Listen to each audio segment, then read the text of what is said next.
Halo semuanya, perkenalkan nama saya Ahmad Raffi Fadillah Putra atau bisa dipanggil Raffi dengan 3 digit terakhir NRP-nya 068. Di video kali ini saya akan mempresentasikan pada demo saya dari hasil untuk soal perbaikan pada praktikum modul yang pertama untuk praktikum Strukdat.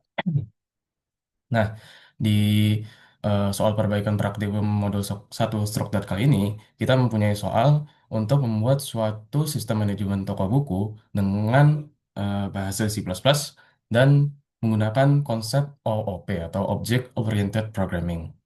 Nah, ketentuan umum dari kodenya itu sendiri, dia tuh harus wajib menggunakan konsep OOP itu sendiri, yaitu class object, attribute, property, method behavior, constructor, setter getter, encapsulation, inheritance, dan lain-lain.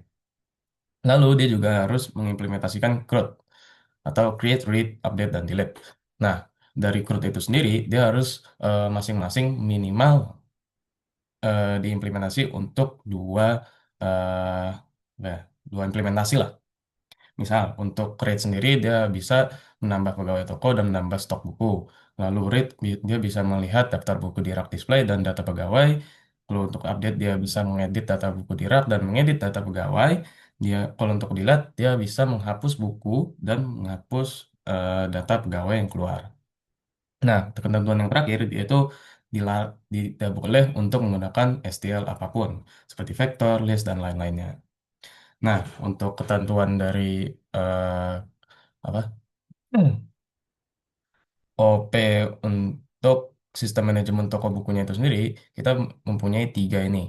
Pegawai toko, pegawai toko, produk display, dan gudang sebagai kelasnya, dan subkelas dari pegawai toko, kasir penjaga rak, subkelas dari produk display yaitu buku dan majalah, dan subkelas dari gudang yaitu manajer gudang dan distributor.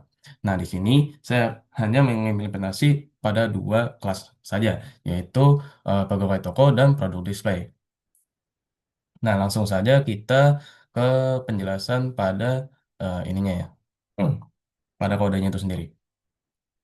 Nah, pertama-tama di kodenya itu sendiri kita memiliki library yang akan digunakan pada kodenya itu ya iostream, cstring, dan namespace std. Hmm. Lalu kita akan mengimplementasikan OOP pada kodenya itu sendiri atau sistem manajemen bukunya itu sendiri. Pertama-tama, kita akan menggunakan kelas untuk produk display, yang nantinya dia bakal menginheritance ke dua subclass, yaitu buku dan majalah. Begitu pula dengan kelas pegawai toko, yang nantinya dia akan menginheritance ke subclass kasir dan penjaga rak. Lalu, dia bakal menggunakan namanya encapsulation. Jadi dia bakal ngambil data ID dan nama pada produk display dan hanya akan mengset dan getter pada ID dan nama si produk displaynya itu sendiri. Nah, setelah itu dia bakal melanjutkan ke subclass atau inheritance ke subclass dari produk displaynya itu sendiri, yaitu buku dan majalah. Di buku sendiri, kita bakal menggunakan yang namanya override, yang nantinya dia bakal eh, bisa dibilang mengoverride data pada yang displaynya itu sendiri, yang ada di dalam produk display. Sehingga nanti dia tidak hanya memasukkan data ID dan nama produk displaynya saja, namun dia bisa memasukkan ID, judul, dan penulis bukunya itu sendiri. Begitu pula dengan subclass majalah. Nah, hal ini juga sama eh, terjadi pada ini ya, kelas pegawai toko. Oh ya, untuk kelas pegawai toko dan kelas produk display sendiri, dia itu adalah kelas abstrak yang akan digunakan sebagai sebagai kayak kelas utama dari subkelas buku dan majalah itu sendiri ataupun subkelas si kasir dan penjaga rak. Nah, begitu, begitu pula juga sama dengan kelas pegawai toko, di mana dia bakal menginheritance kedua subclass, yaitu ada subclass kasir dan subclass penjaga rak. Dia juga bakal menggunakan encapsulation dan juga ini ya override untuk ID dari kasir ataupun ID dari penjaga rak. dan juga encapsulation untuk data-data dari ID si pegawai tokonya dan nama dari ID pegawai tokonya itu sendiri. Nah, dia juga bakal menggunakan setter dan getter di sini. Nah, lanjut dari OOP dari apa manajemen toko bukunya itu sendiri, kita bakal masuk ke main dari eh kode main dari manajemen toko bukunya sendiri, yaitu dari implementasi CRUD-nya. Nah, pertama-tama kita bakal mengset dari ininya ya, maksimal produk dan pegawainya itu sendiri.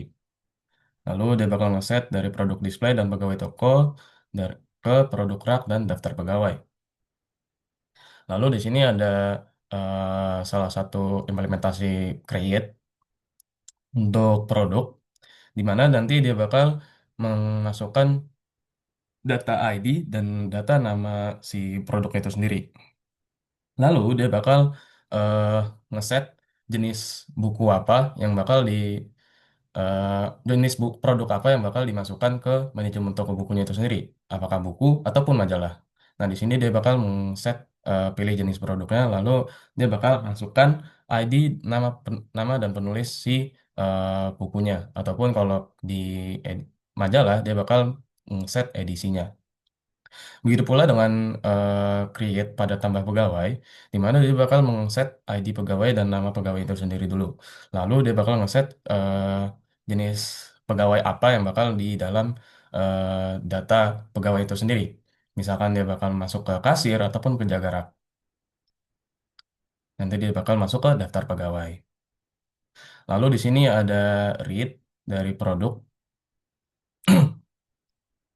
di mana dia bakal nge-display si daftar produknya dengan display yang tadi yang sudah digunakan pada kelas produk display ya. Nah, ini. Begitu pula dengan read pada pegawai di mana dia bakal menggunakan show untuk untuk memperlihatkan daftar pegawainya. Lanjut itu ke edit atau update dalam CRUD ya. Di sini dia bakal memasukkan ID produknya terlebih dahulu, lalu dia bakal ngeset eh, nama baru dari si produknya itu sendiri.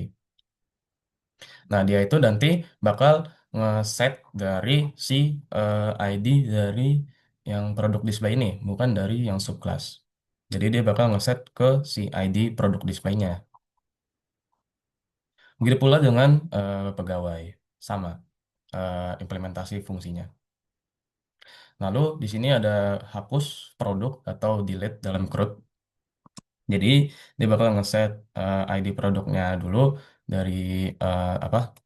Dari produk display, ID-nya apa. Lalu dia bakal ngeset kayak ID pegawai, ID produk yang mau dihapus. Begitu pula dengan fungsi untuk hapus pegawai. Nah, di sini ada void menu atau kayak switch case dari menunya dari manajemen toko bukunya itu sendiri. Nah, kalau kita coba, misalkan kita bakal tambah produk terlebih dahulu atau create 101, nama produknya buku apa ya? Buku fiksi. Nah, dia bakal pilih jenis produk dulu, penulisnya GERD. Nah, nanti kalau kita coba mungkin tambah satu lagi ya, 102, nama produknya itu majalah Tambang. Nah, nanti kita gunain ini edisinya yang kelima mungkin. Nah, kalau kita bisa gunain coba ke ininya, apa read-nya, menggunakan lihat produk. Nah, di sini ntar kita lihat dari ID-nya apa, judul fiksi, dan penulisnya. Seperti itu. Begitu pula dengan pegawai, dimana kalau kita gunain di sini mungkin apa ya, 1001 deh. Namanya Budi. Dia jadi kasir. Dan kita tambah lagi 1002. Pegawainya namanya Yo. Dia jadi penjaga rak. Dan kalau kita lihat di pegawainya, sorry pegawai. Nah, di sini kita lihat daftar pegawainya dari kasir penjaga raknya juga. Nah, kalau misalkan kita mau ngedit produk ya, misalkan kita ini ID-nya 101 lah. Nama barunya mungkin bukan buku fiksi, tapi jadi apa ya? Harry Potter satu. Dan kalau kita lihat produk, ya jadi judul Harry Potter satu. Nah, begitu pula dengan edit pegawai, dia bakal ganti nama dari si itunya. Dengan 1001 Budi jadi Lele. Nah, kalau kita lihat di pegawai, dia namanya jadi Lele. Nah, untuk hapus produk, kalau misalkan kita mungkin mau hapus si majalah. Nah, kalau kita lihat di majalahnya pasti hilang. Dan kalau kita bakal hapus pegawai, misalkan 1002 ya, si Yo. Berarti nanti kalau kita lihat pegawai, Yo bakal hilang. Seperti itu. Ya, itu saja demo saya pada eh, perbaikan modul 1 Stroke Dot kali ini. Mohon maaf jika ada salah kata atau sebagainya. Wassalamualaikum warahmatullahi wabarakatuh. Terima kasih.